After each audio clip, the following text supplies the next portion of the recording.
After hosting their family for dinner on Thanksgiving, a couple isn't heard from again.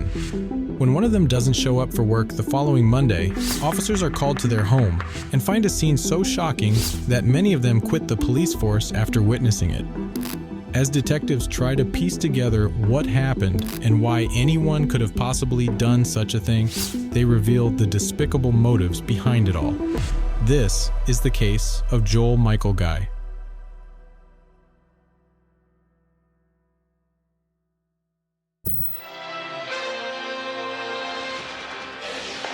And cold turkey, President Obama's last Thanksgiving at the White House. Malia and Sasha, by the way, are thankful that this is my final presidential turkey pardon. A tradition he loved that may stay in the family. What I haven't told them yet is that we are going to do this every year from now on. No cameras, just us every year.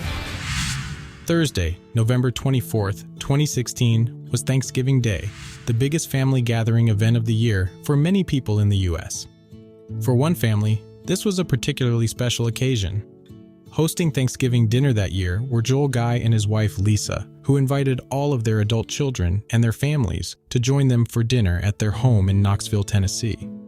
Joel was a 61-year-old engineer who designed pipelines, and his wife Lisa was a 55-year-old accountant who worked for an engineering firm. By 2016, Joel and Lisa had been happily married for 31 years and had 4 children. Joel had 3 daughters from his first marriage, Tina, Angela, and Michelle, who treated Lisa like their own mother and stayed in close touch with both her and their father. In 1988, Joel and Lisa also had a son of their own, who they named Joel Michael Jr. This was a special night for the family, as Joel and Lisa had just sold their home and were getting ready to move out in 2 weeks, making this Thanksgiving dinner the last dinner they'd have as a family together in that house. After dinner, the family shared memories of the good times they had in the house together, and by the end of the night, Joel and Lisa's kids took one last walk through the house and hugged their parents before they left to go home. This was the last time that anyone had heard from Joel or Lisa. The following Monday was the first day back to work after Thanksgiving weekend for millions of people around the U.S. Lisa, however, seemed to be running late to her office that morning. One of her co-workers by the name of Jennifer tried calling her, but kept getting her voicemail. As the hours passed, it didn't look like she was showing up at all that day, and Jennifer grew concerned. Not only was it out of character for Lisa to just miss work without notice, but there was an important event that day that had been planned for weeks. This was Lisa's last week at the company, and her co-workers were throwing her a celebration during lunch. Lisa was missing her own party. Jennifer tried calling Lisa's husband Joel, and when he wasn't answering either, she placed a call to the Knoxville Sheriff's Office. Knoxville Police Communications Center. I have an employee that has not reported for work today, and highly unlike her. I've tried calling her home number, I've tried calling cell phone, and can't get a hold of her. She is leaving our company, but that's supposed to be Friday, and this definitely isn't like her just not to show up. I'll send a call over to officers, have them swing by and check on her. And if anything changes before then, just give us a call back here, okay? Okay, great. Thank you so much. You're welcome. Bye-bye. Sheriff's deputies arrive at Joel and Lisa's house shortly after and almost immediately sense that something's wrong. Joel and Lisa's cars were both parked outside, yet nobody answered the door when they knocked. An officer looks through the front window and sees bags of groceries sitting on the floor just on the other side of the front door. In the bags, he can see perishable items like meat and ice cream, which shouldn't be left out. Officers make their way around the property to get to the back door of the house and find that its doorknob had been removed, leaving behind a hole in its place. As a detective gets close to the hole to peek through it, he feels an immense amount of heat rushing out and smells a strong chemical odor. As he looks inside, he sees the grocery bags and large bottles of bleach all around. By this point, police have probable cause to gain entry into the house and need to find a way inside. Using a garage door opener that they found in one of the cars parked out front, they open the garage and walk inside. Hello, Sheriff's Office!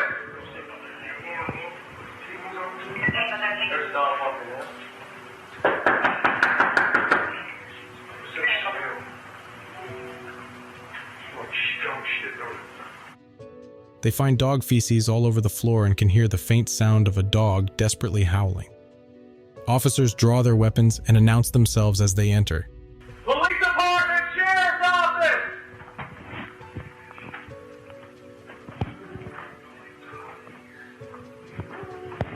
Knox County Sheriff's Office!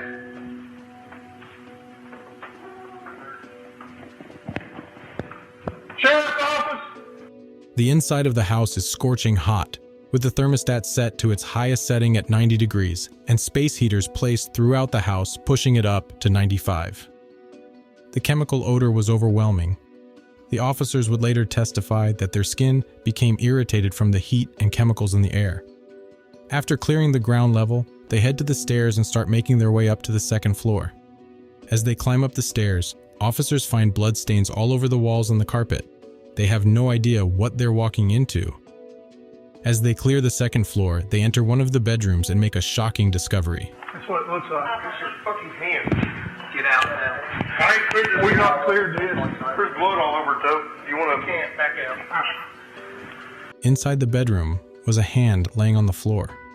As they got closer to it, they realized that it was actually two hands, and they weren't connected to a body.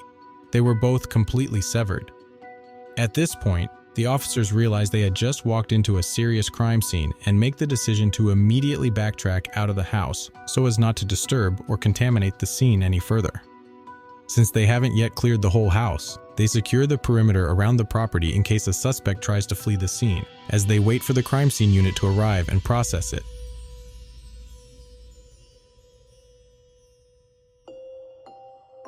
The house was so hazardous that crime scene investigators had to enter it wearing hazmat suits. The scene inside was so disturbing that multiple officers who were involved in the initial investigation resigned from the department. They described it as horrific, very gruesome, and the most horrific thing I've ever encountered in law enforcement in life. Major Michael McLean with the Knox County Sheriff's Department called the crime very, very rare and said, "It's in the 1 percentile of homicides in the United States that involve mutilation or dismemberment. It's not something we run across."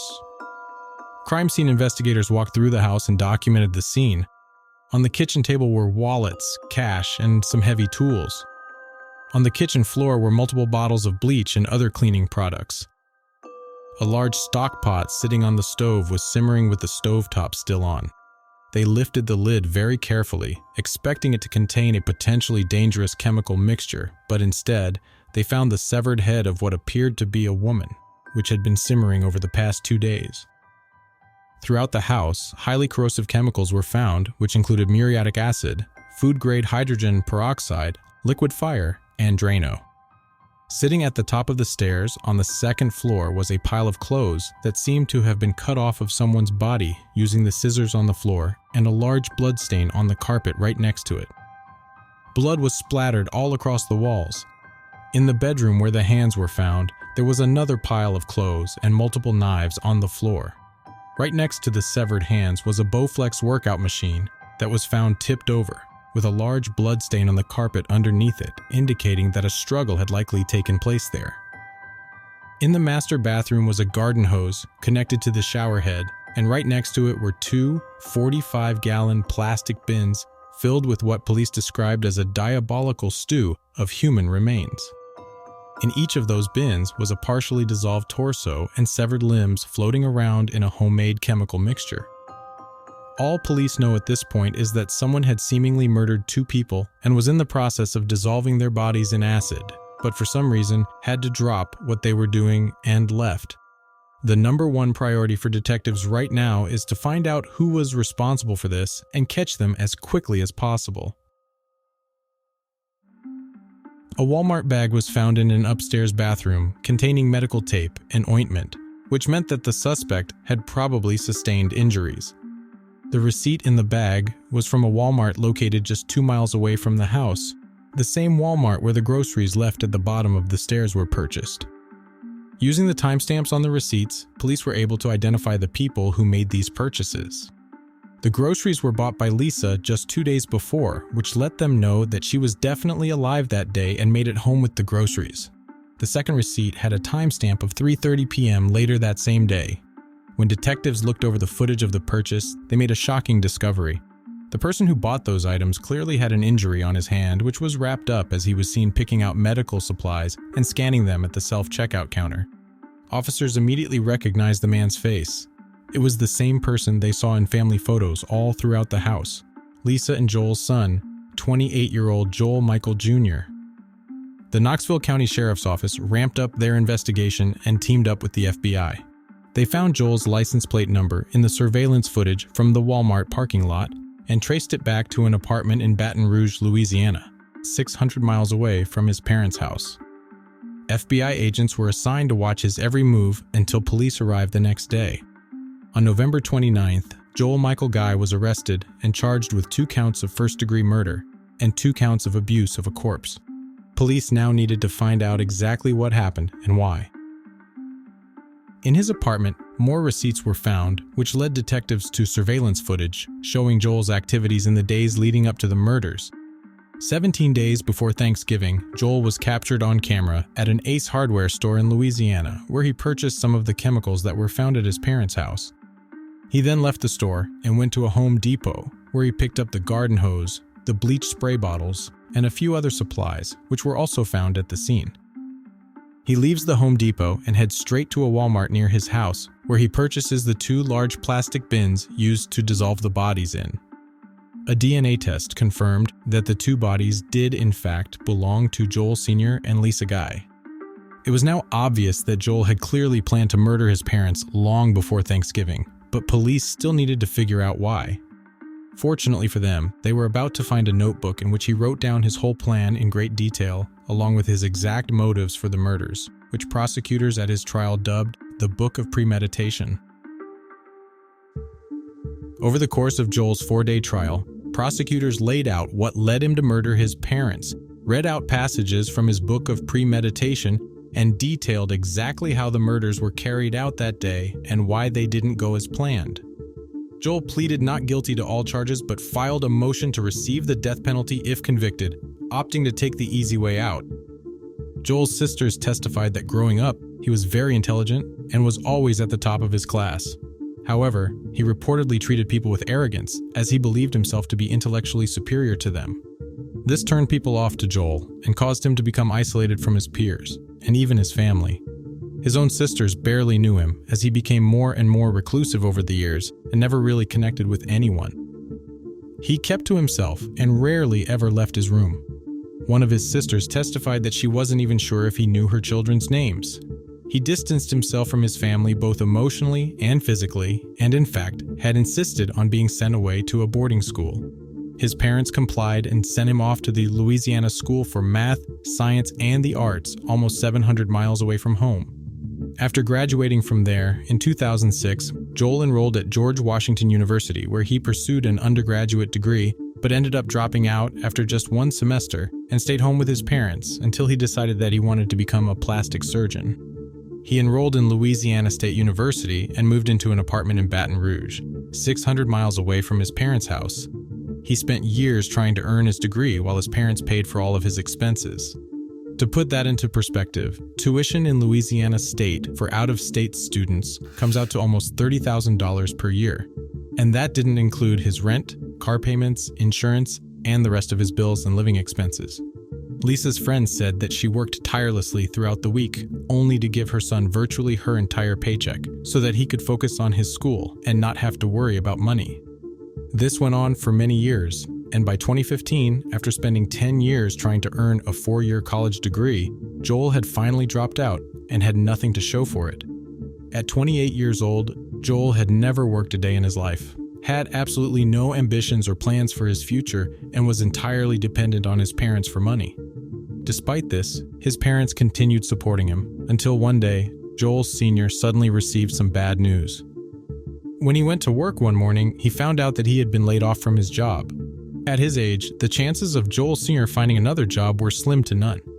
This was upsetting news that came unexpectedly, but after he and Lisa looked over their finances, they figured that if they sold their home and moved into the house that belonged to Joel's mother before she died, they could actually afford to both retire early and live comfortably. By this point, they've earned it.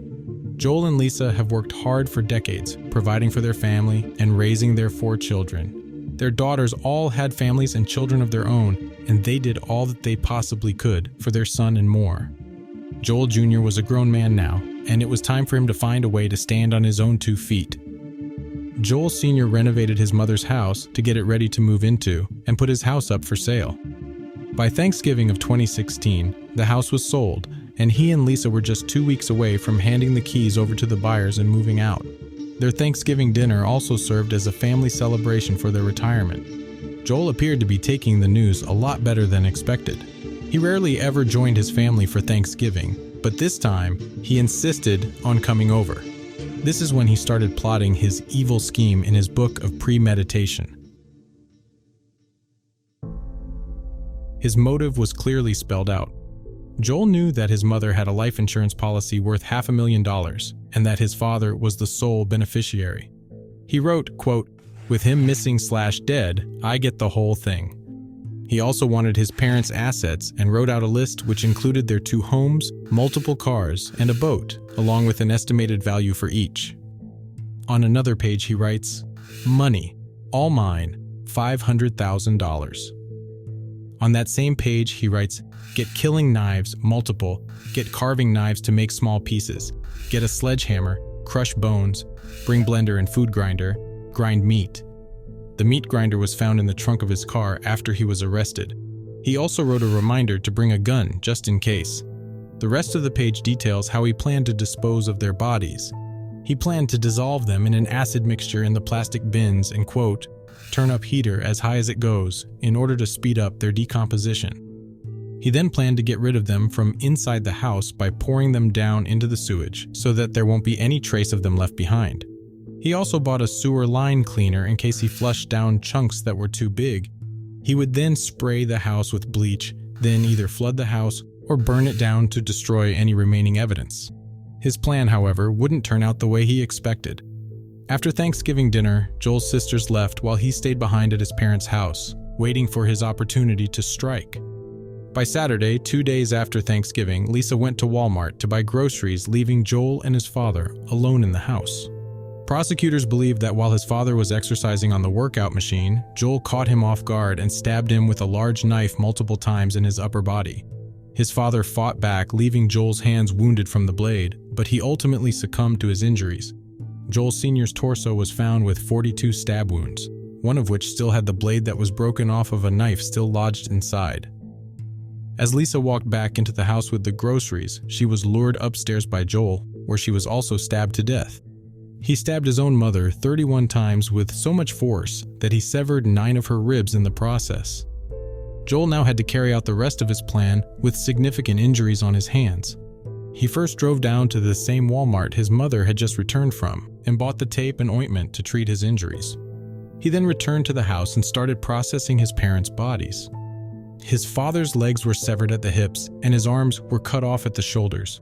Lisa was partially decapitated before her head was violently ripped off of her body, and her legs were also cut off. This was the only way he could fit them into the plastic bins to be dissolved. For some unknown reason, Joel then put his mother's head in the stock pot filled with water, then turned on the stove and let it simmer over the next 2 days. Joel then left to seek medical attention for his injuries outside of Knox County to avoid being linked to his parents' murders, leaving behind his blood, his handwritten plans, the murder weapons, along with the rest of the evidence at the scene. It's believed that he returned to finish his plan, but found his parents' neighborhood filled with police and fled back to Louisiana. Another motive for the murders was revealed when prosecutors played a recorded phone call that Joel made from jail. It came to light that while he was away at his boarding school, he met a man by the name of Michael McCracken, who he befriended and eventually became his romantic partner. It turned out that the reason Joel transferred out of Washington State was so that he could attend the same school as Michael. They ended up living together for a while, until Michael eventually broke up with him. While awaiting his trial, Joel gave him a call. So I have been in love with you since we first met 12 years ago, and I always got insanely jealous, and it became blatantly obvious that I didn't meet any of the criteria. There has never been any question about that, physically speaking. I could get bariatric surgery. I could get cheap face implants to give me facial bone structure so that I wouldn't have that round thing, as he called it. That's just sort of an idle fantasy of mine, and we genuinely had a very, very realistic chance of being happy if I got around to doing that. Joel wanted to pay for plastic surgery and change his appearance in order to be more appealing to Michael so that he would want him back. I don't know what to say. I'm angry and lost and confused and disappointed and upset and mourning you like you're dead, even though I'm talking to you on the phone. It's taking everything I have to process and maintain my sanity. I think about you all the time. You were the only good thing in my life. Joel couldn't accept Michael's rejection and expected his parents to continue bankrolling his lazy lifestyle. He felt entitled to everything he desired and stopped at nothing in order to take it, even if it meant callously murdering his own parents, who have put him before themselves for so many years. His arrogance led him to believe that he was too smart to get caught. Throughout his trial, Joel showed no emotions and didn't express any remorse for his heinous crimes. He was found guilty on all charges, and the judge denied his motion to be executed. He was instead handed a sentence of life in prison. Joel currently resides at the Northwest Correctional Complex in Tiptonville, Tennessee, where he will spend the rest of his natural life. Despite suffering from overheating and dehydration, Joel Sr. and Lisa's dog Jake was saved and now lives in a loving home.